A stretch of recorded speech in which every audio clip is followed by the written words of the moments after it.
ini akan jatuh ke tangan kita. Sebab Allah selalu berada di pihak yang benar. Percayalah saudara-saudara, Tuhan akan melindungi kita sekalian. Allahu Akbar, Allahu Akbar, Allahu Akbar.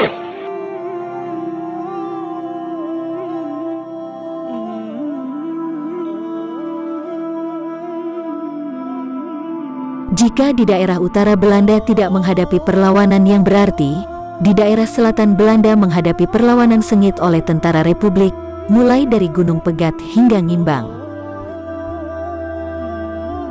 Ke arah jalur selatan ini tentara Belanda berhadapan sengit dengan Kompi Dihar dari Batalion Basuki Rahmat, Batalion Jarod Subiantoro dan Kompi Jansen Rambe. Korban pun berjatuhan di kedua belah pihak. Pada tanggal 2 Januari tahun 1949 Belanda menyerang Kedung Pring, selanjutnya Modo, Bluluk, Nimbang, Sambeng, dan Mantup.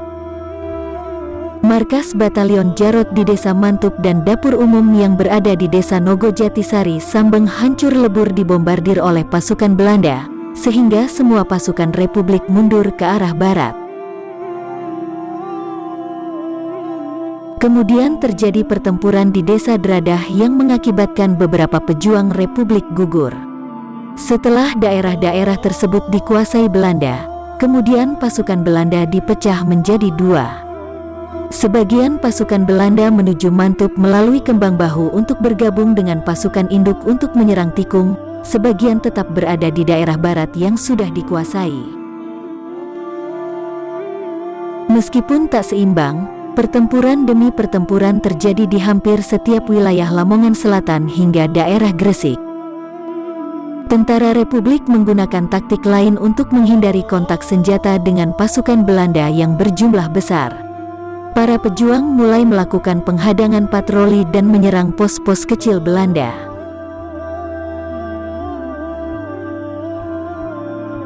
Kompi Sunario yang dipimpin oleh Letda Untung yang melakukan penghadangan di Desa Modo terpaksa harus mundur dengan membawa korban yang gugur, diantaranya Komandan Regu Sersan Subhan.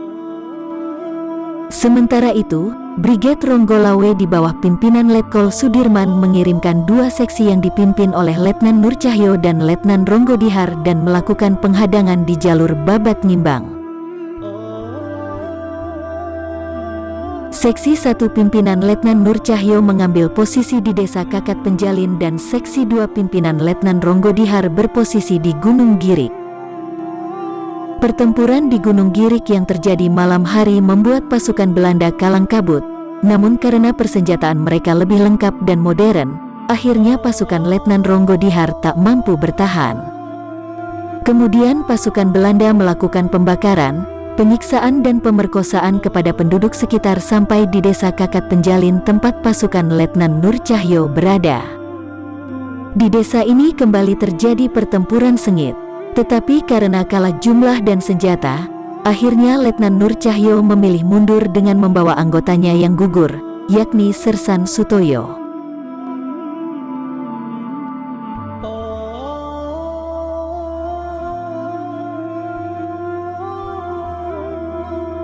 Sementara itu, Kompi Dulasim yang melakukan penghadangan di Jalan Sugio Kedung Pring tak membuahkan hasil, hingga akhirnya kembali ke pos Sugio di Desa Kentong.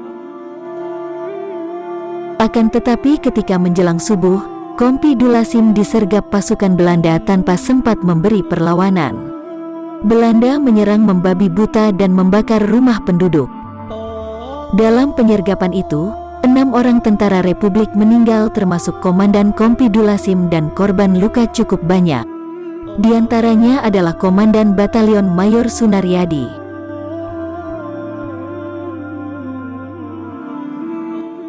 Di sisi kanan dan kiri saya ini adalah sebuah bukit yang disebut sebagai Gunung Girik.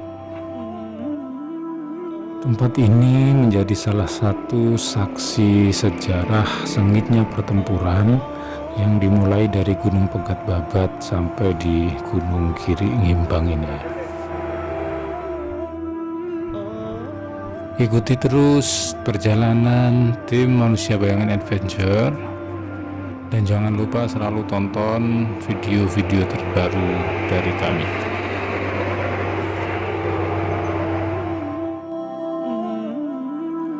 Ini adalah sebuah monumen yang dibangun untuk mengenang pertempuran yang pernah terjadi di tempat ini, yang mana dalam pertempuran tersebut gugur Komandan Sugeng Suprobo yang menjadi komandan dari Mobile Brigade Polisi Perwakilan Pos Blawirejo, Kedung Pring.